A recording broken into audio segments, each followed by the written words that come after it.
Okay, hi, good morning everyone. Today I'm just going to take you around the property, show you the other jobs that I do when I'm not cementing or chiseling, painting or doing DIY. I'm going to start you off at the back garden, and normally what I do is I take out a lot of the weeds and then I cut the grass. After I've cut the grass, I put the grass into the compost. After I've cut the grass, I put the lawnmower away, and then I go back up to the garden and I put the slabs back, all the pots back where they initially are placed. I need to move all heavy objects out the way so I can get the grass cutter in. And after I've done all this, after I've done the grass cutting, after I've moved all the objects, I then go over all the plants to see if they need watered. After I've watered all the plants, I then get on to do my DIY stuff. But in the last couple of weeks, I've been concentrating on the cellar at the back at the moment. The cellar below this property here.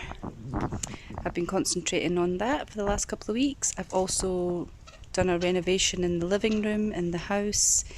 Just painted over the wall just to get rid of some old musty, just horrible looking.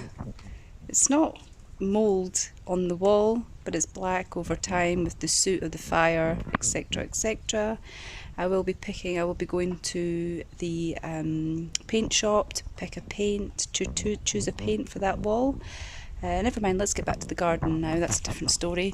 So, I'm going to take you around the property, show you what I do, everyday jobs that I do, that we all do, that all the family do, and then I'm going to show you how many parts of the property that I cut, that I mow over with the grass cutter. Today is quite hot, unusual for the first week of October. It's lovely, I'm not complaining. If it could stay like this, that would be nice. Then a lot more people and would get a lot more jobs done outside. I do apologise for my ducks if they overquack on the video. They're staring at me just now because they know I'm talking about them. But yeah, I'm going to spin you guys around and give you a tour. So here we are, back to where I was standing. So I'm going to take you up to the back garden first. Hello! You saying hello? Bopping their heads, they're happy.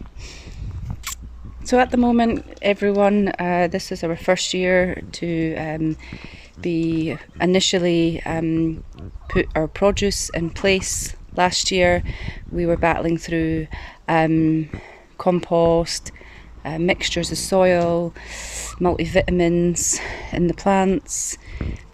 I've not actually given you a good view of the year so far of what we've collected from the garden, but this is actually into autumn now, and I just wanted to give you a sneak peek of what the garden looks like in the autumn.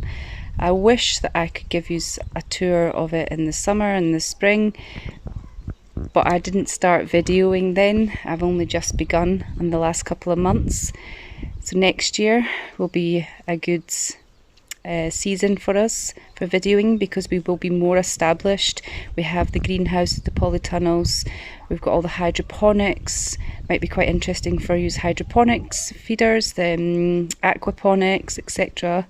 in the garden. The garden itself it was initially, before we moved in, according to the last people that lived here, the man that looked after the garden had it looking beautiful. And I mean, you could imagine in the 50s and the 60s how gorgeous it would look with all his beautiful roses, his grapevines. I mean, we still have some of the roses at the side of the walls. So, you know, we just trying to keep as much of the old produce if we possibly can, but there's a lot of rot and disease, and we're trying our best to feed it through. So the year before, that's what we were initially doing. We were initially feeding the plants, cutting down the trees. Before in the garden it was like a jungle. We couldn't move, but even here at the back of me we had a fence going from this this wall here at the back, all the way along here. I think this is where he kept all his chickens and his poultry. But we've decided to just put a little fence, a little cage in there just to keep the animals and give them a bit of space. This is for the chickens, the red hens that are in there. We've got a couple of pigeons in there. We let our ducks be free around the property. And of course the little ducklings. We have a couple of Saramas that we allow to walk free, roam free around the property as well. There's a mum over there with her little baby chickies.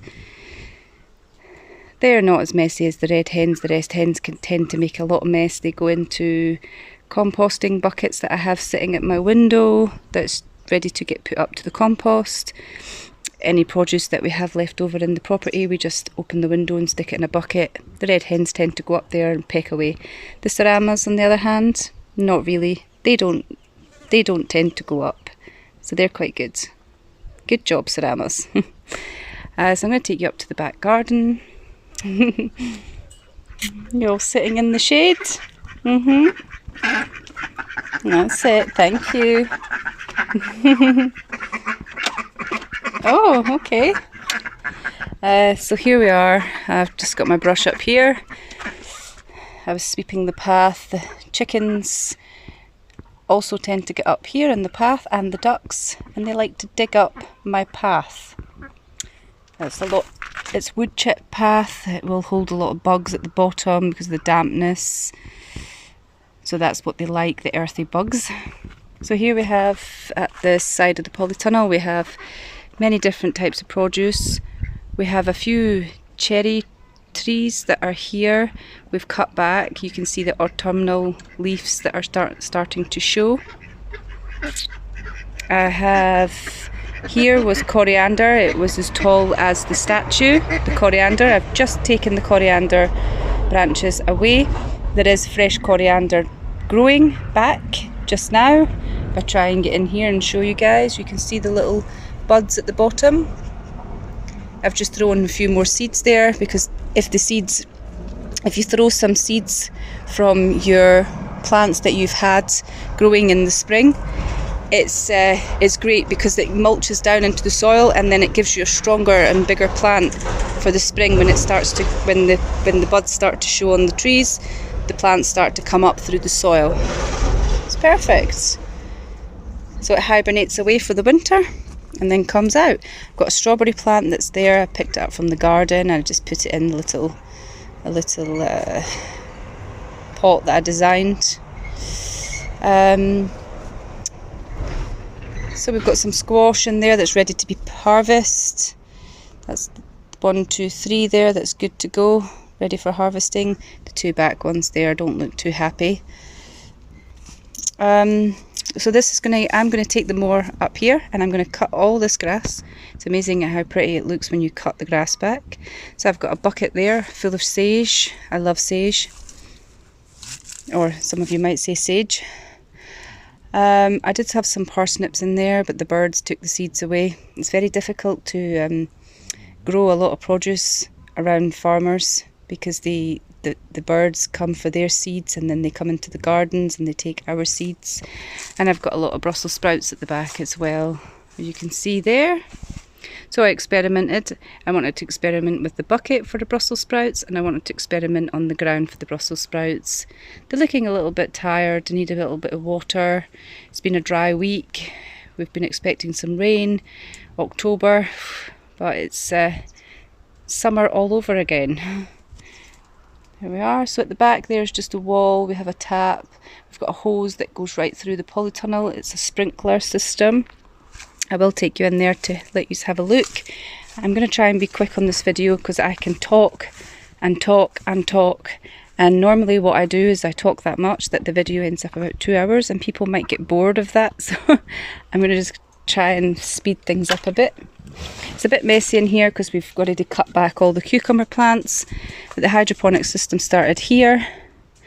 And we had all the pots going all the way along the back there, down to the left hand side. This is our chilli plants. They're hot chilies. I've got habanero, Scotch bonnet, cayenne, Thai chilli. There's our Thai chilies mixed in with our Scotch bonnets, mixed in with our cayenne. Watermelon were in here. The watermelon decided to start growing again as it finished. It finished harvesting. It decided it had had enough, and then it decided to come back again. They're bizarre. But anyway, we'll see how it goes. So I thought I'll leave this just now. I don't want to take out any of it. Normally what I do is I let it all rot down. But I take out the weeds, some of the bigger weeds, and then I let everything else rot down. Then I turn the soil over, I feed it with blood and bone, and I leave it through the winter. And then I let it do its magic with all its bugs and earthy worms, etc, etc. These are all my peppers. They're doing extremely well. A lot of peppers still hanging on there, regrowing. It is quite hot in here. At the moment we're 33, 35 degrees. I don't know if you can see the red mark on there. So we're quite warm in here. We're drying out all our oh sorry, I've forgotten what the word is. Oh, cocoa peat there. We're drying it all out. We dry it out, let all the roots rot away. Then we sieve, we wash with a power hose, sieve it all, and then we re-dry it again. It's a lot of work. This polytunnel is getting reconstructed. We're taking the plastic cover off and we're replacing it with a new plastic cover.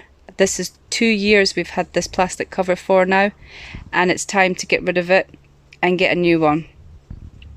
You can see that there's weeds coming up through the sides, the corners of the holes of the plastic polytunnel. That's what happens, is it starts to tear with the heat, the rays, the wind, the rain, just the change in temperature. Now we've got a few rips in the window areas here. There we are. So this is our polytunnel. The next one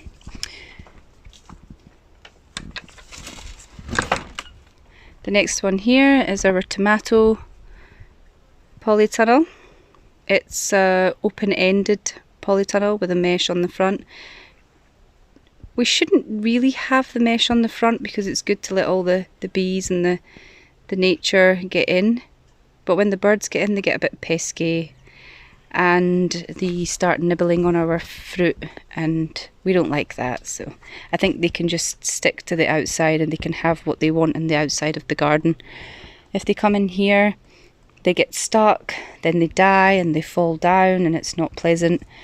So I've got a Granny Smith there that I planted last year. Oh sorry, this year. This year I planted it. And when I first bought the tree, it was this size. So it's grown a substantial amount. And I think it because it likes it where it is. It's got partially shaded, it's got a little bit of sunshine, and it's got the IBC tank where we drain our water out for our plants. So it's getting a good soaking. In here we've got some aubergine plants. They should be dead by now. Come the end of August into the beginning of September, everybody should be harvesting. It depends where you are and what climate you are, what zone you're in. But at the moment they seem to be doing really well, and I think it's maybe just the change in the weather. I'm not sure. But they're hanging on there. They've got a lot of the tomato, I don't know what you would call it, but all that greeny stuff that comes off the tomato vine that's fallen down on top of them. They're quite hard to maintain in here because it gets a bit dry.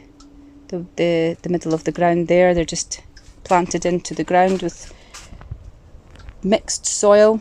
We had our ducks in here in the winter. I've got one spying on us, that's my Muscovy. They're spying, and then Bubba's in the right hand corner, guys. If you look right at the far back, right hand corner and the left hand corner, we've got the white witch. We call her the white witch because she eats the babies. So we thought, well, you're just a white witch. You shouldn't be eating other babies. We're talking about the baby ducklings.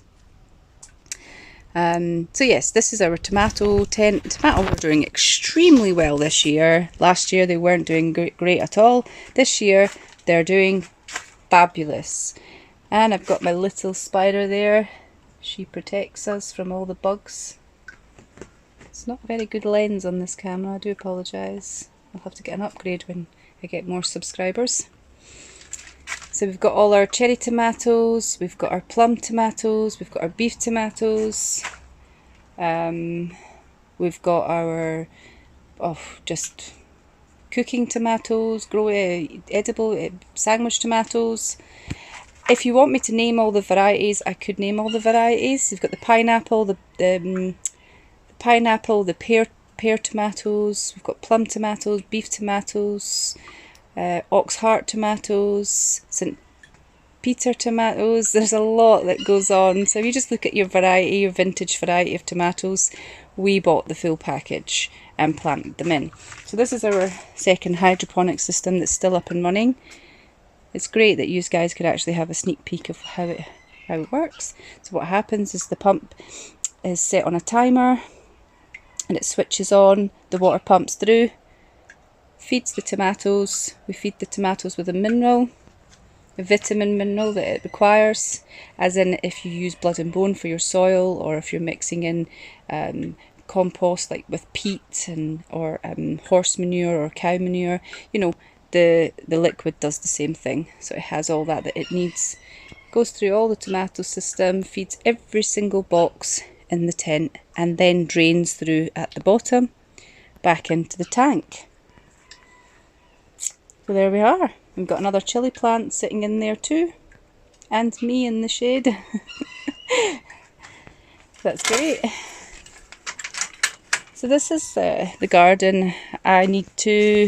What I need to do when I come up here to cut the grass is I need to lift all these slabs here. Excuse me. And I just run the mower up and down several times. I need to roll up the hose there, run up the mower there. Normally what I do is I lift these plant pots out of the way because they don't have open bottoms, so they can just move off. And then I run the mower up there as well, and it's amazing at how pretty everything looks when you start to clear up a bit. So I'll take you around the corner. Here I had a trellis, I had beans growing all over them. The beans ended quite quickly this year. Last year they lasted all the way through to the end of October, which was unusual for me, say. Last year wasn't a very good year for us because we just initially started doing our produce, homegrown vegetables, self-sufficient. But this year we've upped our game a bit. We've put more composting boxes in, which every single composting box was full of produce. We had a cucumber. It's cucumbers here. You can see that the net that goes round. We're just using old tools and objects that are in the barn just to make ways. Sorry. So that was their cucumbers in there. We had pak chow, chow in there, sunflowers here. We took the windmill, the propeller off the windmiller and put it in down here because it was hitting off the sunflowers. But now that we've chopped the sunflowers down to collect the seeds, we can put the propeller back on. And we've got our beans. So what my idea is to come up here and just get the lawnmower and just run over it with the lawnmower, compost all the flowers and the grass that's lying around. We don't like to let the ducks up here. That's why we lock them up in here in the winter, because believe it or not, poppy seeds are actually vilely dangerous to animals. A friend of ours gave it to their rabbit, well, gave the grass cuttings to their rabbit, and their rabbit exploded and killed them. So I don't want to do that to my ducks. I mean, that would be devastating for us. So, but they've been up here before when there was poppy seeds. They know not to touch them. Oh, hang on a sec. I can hear the hydroponics is running right now. I want to show you guys how it works. You can hear the water. Pleasant sound it is. When you sit up here with a cup of tea and you just hear the water, sounds like you're in a stream. So I'll just give you a quick look where the water comes down. That's what it does there. And it feeds the root of the plant. And it gives us juicy tomatoes. We had a lot more. We couldn't move in here. It was actually coming out. We had a narrow, tiny little path, and it's quite narrow. It's quite hard for us to walk around to get all the tomatoes. After we had collected all the tomatoes, we would walk out green because of the vine that touched our skin. You get all the green on your skin. Okay, so this is my plan. What I want to do is come up here, I've already said this to you about 5 times, and give it all a nice moor. The little ducklings that you've seen down in the front garden, she was nesting over there with her babies, but we've moved her down to the front garden now. So I'm going to take a lawnmower through this little orchard of ours. I'm going to cut that sunflower out that's there. I've got a lot of rhubarb in there too.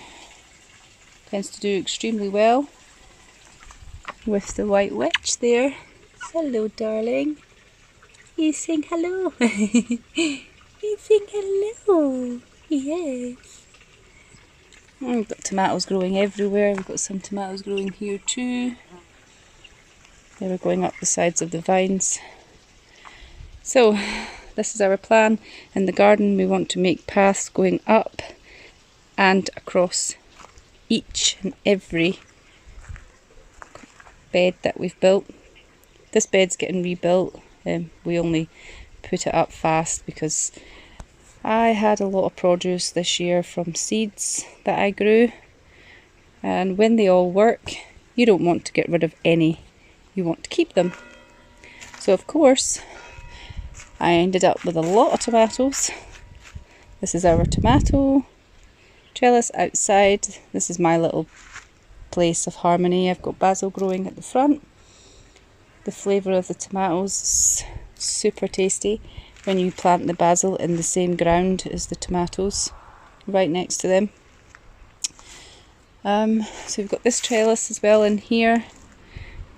We're stripping out a lot of stuff in the garden for the autumn now that's begun. This is our composting area. We like to keep it covered because we get cats coming in from outside and birds that come in, and maybe even some rats. So we like to keep it covered, so I'll tidy up that later. Oh, I've got a couple of tomatoes there that's been picked. Oh, that'll need to be put in the bin in the compost. So will this. So it's quite good you've got this compost here. Well, that we've got this compost. So in here, I had it all nicely trimmed. It looked beautiful. Now that I've been working on the cellar, I've not really had time. I have had time. I have been up here and I've been cleaning it and, you know, looking after the plants. But just below me, the ground that I walk on, is not my concern just now. There's nothing growing on it. It's just grass and weeds. And it just takes a lawnmower a couple of seconds to run over it to shorten it up. I've got some green beans that are growing there. Had a few plants going along. 1, 2, 3, 4, 5, 6. I had them staggered. Some have died off, but this one seems to be surviving more longer than the rest. That's good. A lot of aubergine in there. Bok chow, Swiss chard, tomato, aubergine in here. Butternut squash. Got butternut squash in there. There we are. Nice juicy big butternut squash. That's great. This has fell down with the high wind. So I'm going to take that out. They're quite heavy. Ugh. You try and lift these. I've got my lettuce in there that I give to my ducks. Some of it I eat and some of it I just peel off and give to the ducks. And then I've got my beetroot. I've got like lots of beetroot in there with dill, mixed herbs. So this is it initially. I'm gonna cut all the grass. I've got my mint that's there as well. Bushes of mint apparently repel bugs.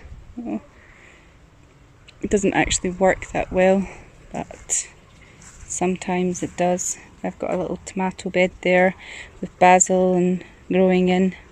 I've got a lot of flowers going down the side. So I'm just going to give it all a clean up. I've got a new pear tree here. So yeah, it's starting to look a bit better than it was a few years back. I'm going to try and get a video or a photo that we've taken from when we first moved in to show you guys what we've accomplished, what we've changed.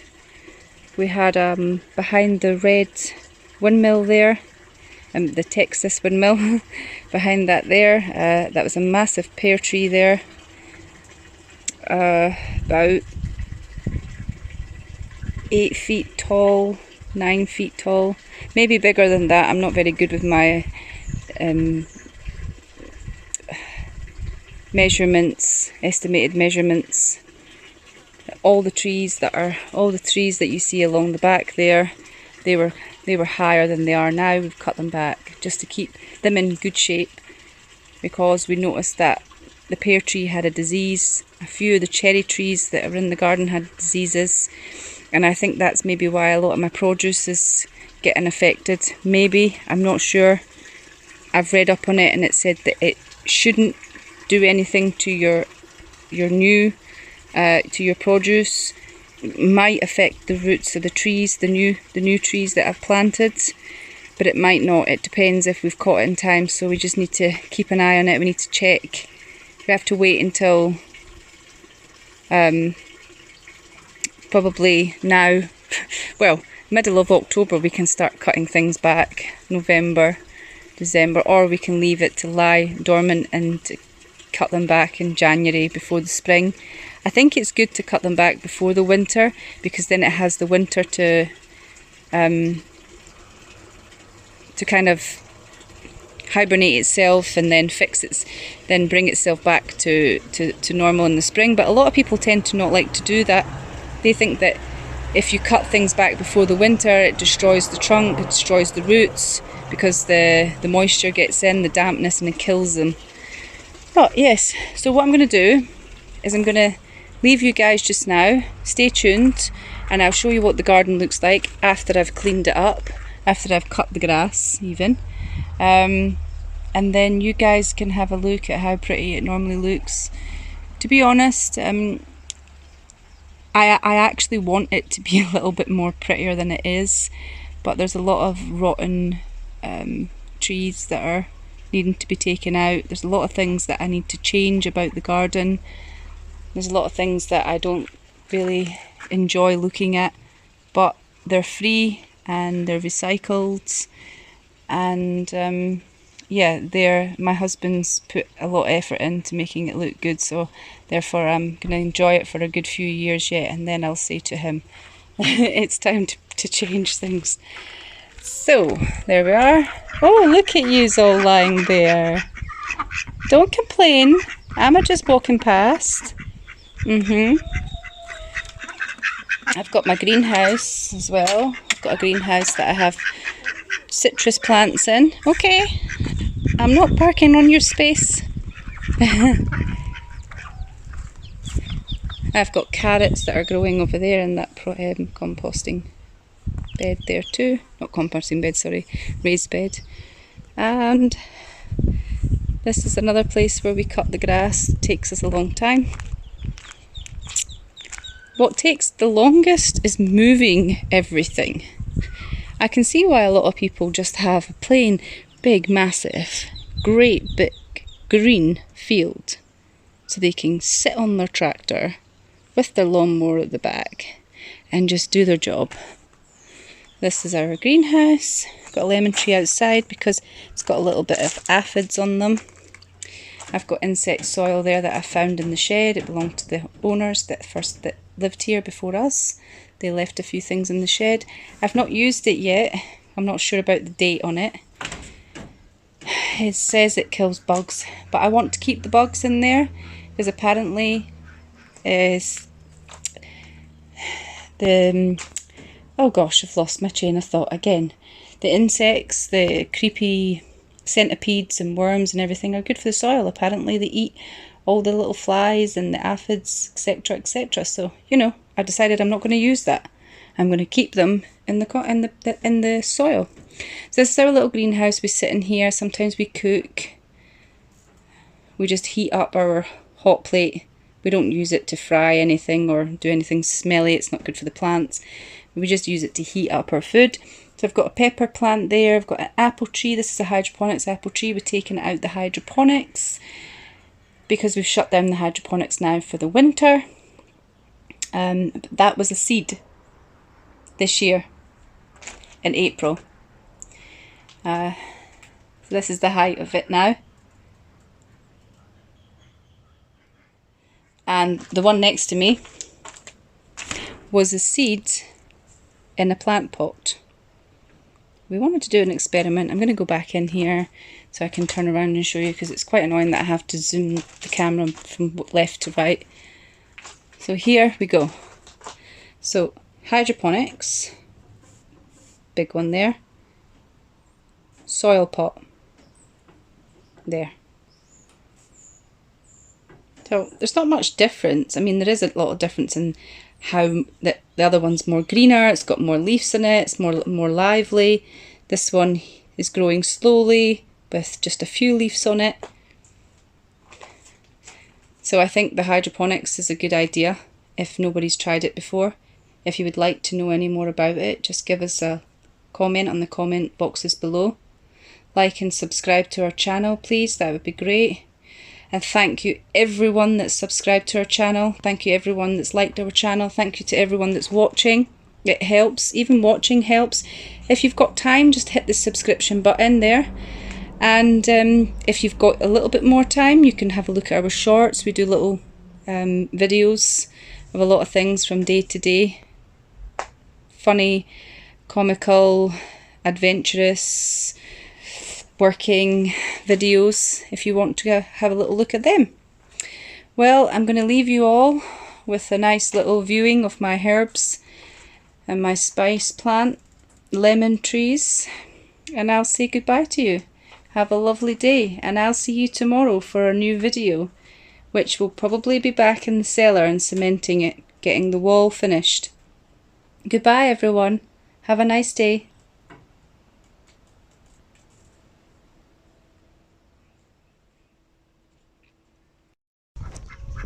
Okay everyone, welcome back to the channel. I'm just giving you a little update on how the garden looks after we initially give it a good cut.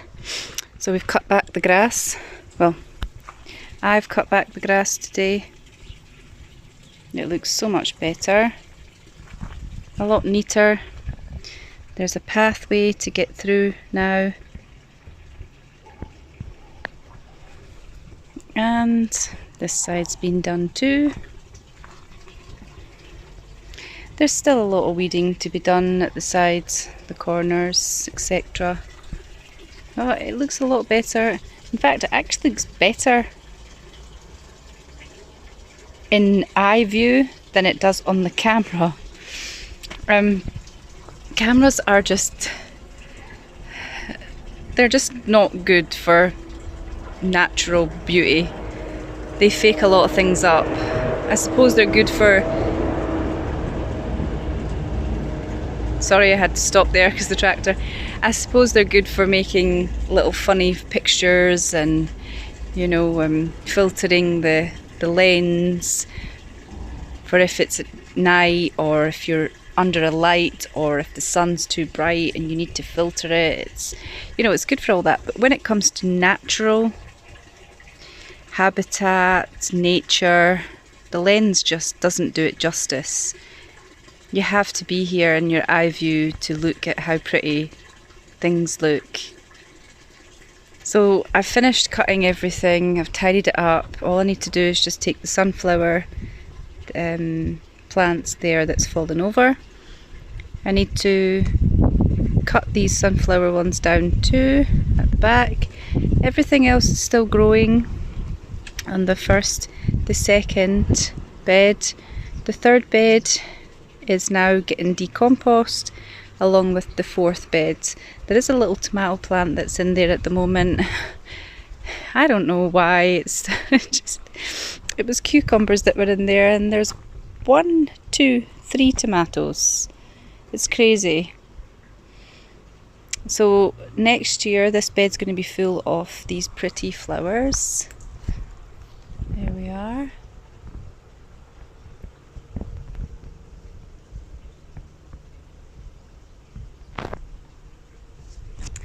All the buds that are on that flower plant at the moment, as you can see, all the dry ones, I'm going to dust them off into this composting bed, well, into this planter,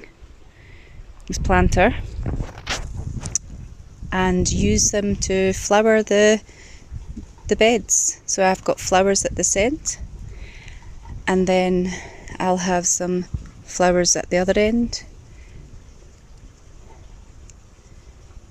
There's a flower that everyone gets that helps tomatoes, that's good for their vegetables, and I can't remember the name of it.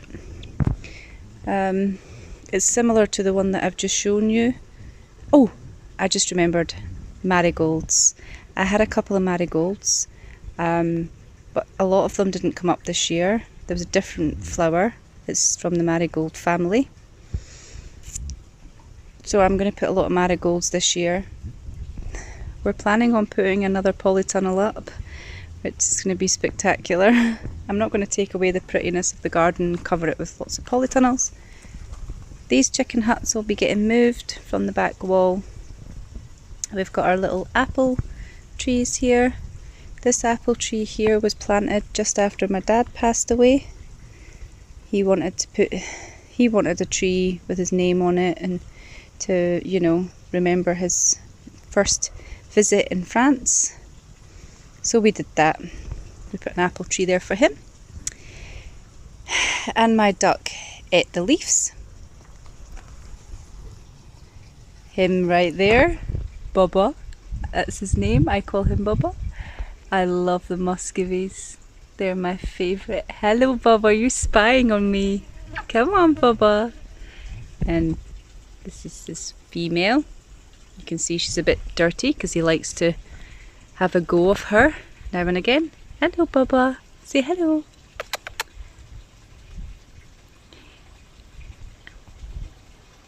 He's got a little man floof at the top of his head there, and he washes it in the morning when my husband changes the water.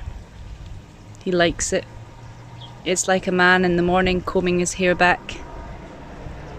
I'm talking about you, Bubba. He's saying hello. Huh? So yes, he decided to eat the apple tree. Poor dad. So anyway, this is how it looks. The sunlight on it when the grass is cut. When all the paths are in along here, down each individual bed, it's going to look spectacular. And then from the back here, the orchard's going to be bigger. The trees are going to be blooming next year. So I'll leave you guys with a nice little walk down the path in our farm garden. And I hope you all have a lovely evening, enjoying the beautiful sunshine that we're having in the first week of October. Or the beautiful week that we're having. And please like and subscribe to our channel, and I wish you all the well and the best. Goodbye.